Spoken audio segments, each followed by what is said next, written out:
You attract those people that are your tribe. I just called one of the keto influencers this week. I saw on her story she was struggling with some things that people had said about something she did, all the stuff that I've dealt with forever. And I said, can I call you and just talk to you? And so like for 15, 20 minutes, I poured into her and encouraged her and told her don't get bogged down by those kind of things and I could see in her that she was one of those people that's trying to do good in the world and trying to thrive, and she's definitely unstuck in her life. But you can rally around those people and you attract those kind of people, and I'm very fortunate. I have about 7 or 8 of those kind of people, you being the most prominent one, but others that I've cultivated that because I sought them out. And it's like, if you get unstuck, seek out other people that you see have the spirit. They just need a little bit of support, like you were saying. Yes, absolutely. I would say that my big friends, these are the friends that know all of my secrets. I have very few of those. And that's on purpose. That's on design. That's trauma response. That's being afraid to let people in. That's all of that. But we don't have to unpack all of that giant ass suitcase today. But the point is, the more I let go of all of the things that were holding me back, and the more I get unstuck, the more people that I find like that, the more people that I find, like you. You have helped me so many times. I don't know how many times I've been on the phone with Jimmy. He's like, what are you worried about? Like, okay, hold on. Let me help you out of this. And it almost takes you as a surprise that I'm even thinking those thoughts, because you see my potential. Well, and I don't. You've articulated the answers already previously to me, and I'm thinking, mirror, look, talk to self, because you know all the answers. Yes, and it's good to have those people in your life who can just, hold on, I hear you talking. Let me pull your mirror out. Like, it's really good to have those people in your life. And I think I could read a post that you just wrote and go, okay, so Brittany says that you need to feel the feels and stay neutral in your emotion. And you're like,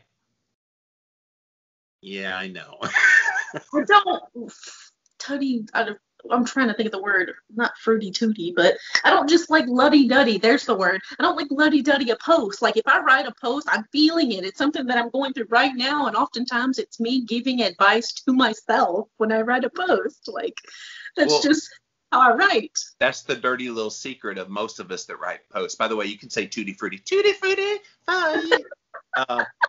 Is we write it for ourselves and we hope it encourages other people and helps other people. So that's kind of the secret to really good writing is, all right, that homeboy or homegirl has gone through some stuff and they need to talk to themselves. Yeah, it's been really fun the last, I would say, year, and it just has slowly, like, I was stuck here and stuck in a rut back here, and slowly and slowly and slowly, the more I keep going, the more I get unstuck from where I was. I'm just like, whoa, I'm a writer. I like this because I pull from that experience. And 2, going back to the unstuck, I don't want to get too off topic. Pull from your experiences in the past of the places where you were stuck back then, and look what you did to get out of it then, and propel yourself forward.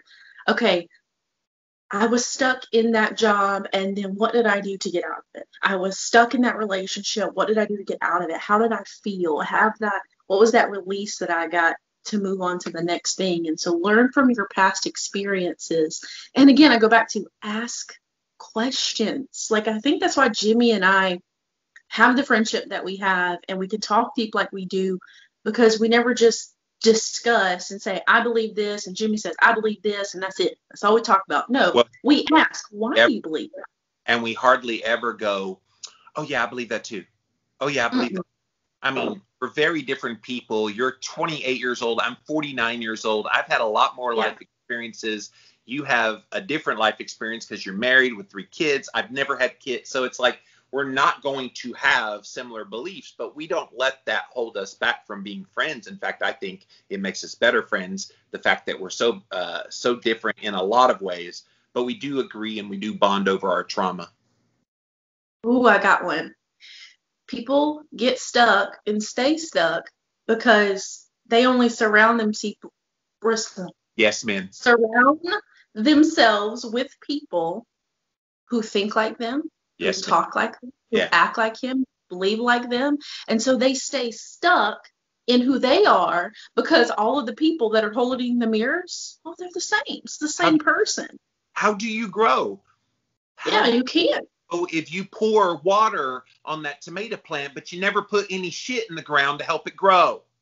You need shit in your life to make things grow. Yes, absolutely. Yeah, absolutely. Like when you were talking about that, I'm like, that's it. That's it. We surround ourselves with people who look exactly like us and think like us and talk like us. And if you don't look or think and talk like I do, I ain't got no use for you. But again, it goes back to the comfort level. It goes back to familiar.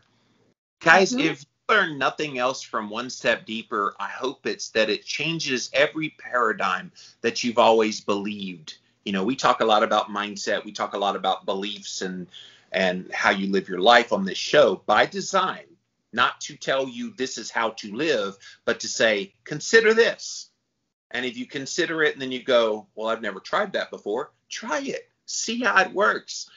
This little lady here has pushed my bounds a lot of ways, and I'm a better man today, by the way, because of you. I've told you this off the air, but I'm a much better man now because Brittany's in my life, because you helped me get unstuck from a lot of old ways of things I used to do that I don't do anymore because I was willing to push that bound.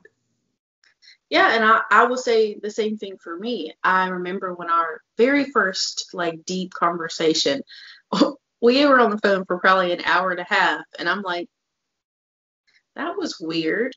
But you kept asking me questions, and it was almost therapy like, and it was really when I got into that. I say this all the time. I love to therapy people. And really all it is I ask them hard questions. I have a really good friend of mine slash new family member, and I'll hear her start talking negative. I'll hear her start talking that stuck mindset. And I'm like, why do you think that? And it makes her pause or, oh, well, I wonder why you think that, or where did that come from? Or I will just flat call her out. We don't do negative self-talk. We don't do that. Reframe that, please, lady. It just depends on the mood of the day. And it's plant those people in your life. And Jimmy has been that person for me when I get in this stuck mindset of I can't possibly get over there. Jimmy's like, why not? What's holding you back? You. You're hitting on a great point too. One of the secrets to getting unstuck, how to get unstuck, is ask questions. Why am I here? What got me to this point that I feel this way? What can I do that would progress me in the direction out of being stuck? And sometimes, like we talked about earlier, it's just the acknowledging, all right, it's in my head. I'm thinking I'm stuck and I'm not really stuck. Great. You might truly be in a sticky situation where you are stuck. So then asking questions kind of sets the pathway. Here's how I get out, even if it means slowly pulling up one leg just to see if I can get out of the mud. So 2 years ago, and I think I've discussed this a little bit here, I looked at my life. I was looking at the things that I believed within religion, the things that I believed about other people, the things that I believed about myself, the things that I believed about my environment. And I was like, I asked a really big question. And it's the biggest question that's going to get you out. Why? Why do I believe these things about myself? Why do I believe this?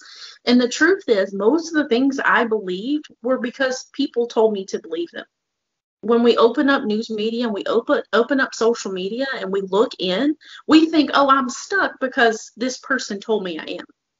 Yes. I'm not pushing myself 5 times a week in the gym for an hour long, and so that must mean I'm stuck.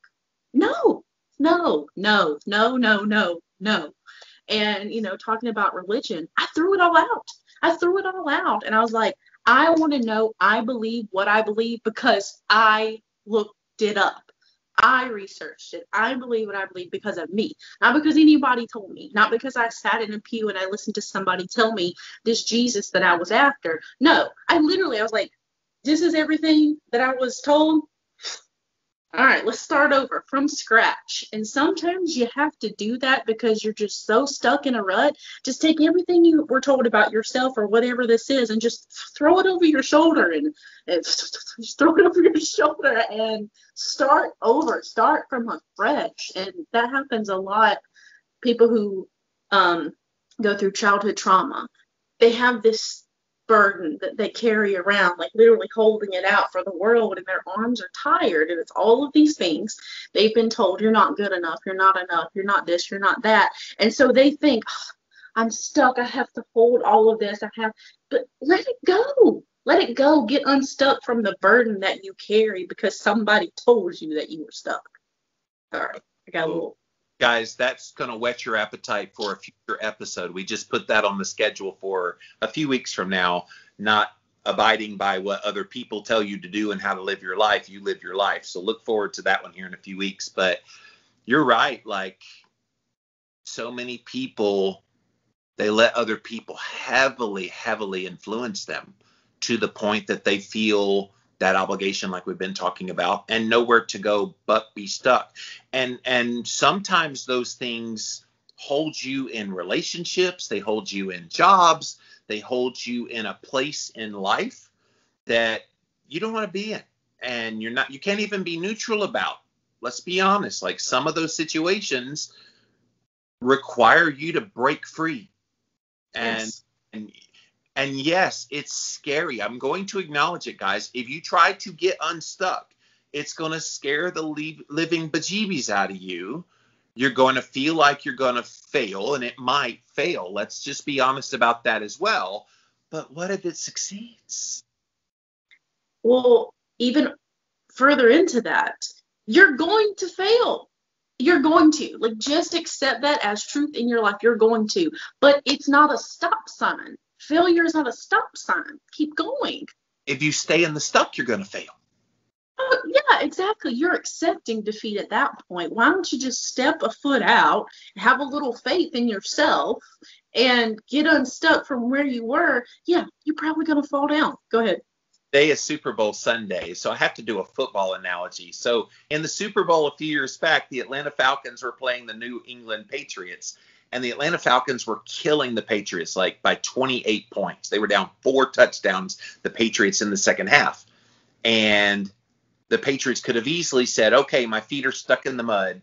We're just going to lose. Let's just ride it out, and whatever happens, happens. No, what'd they do? Screw that. They bust out. They get an interception. They score a touchdown. They have a fumble recovery. They score a touchdown. They score a touchdown.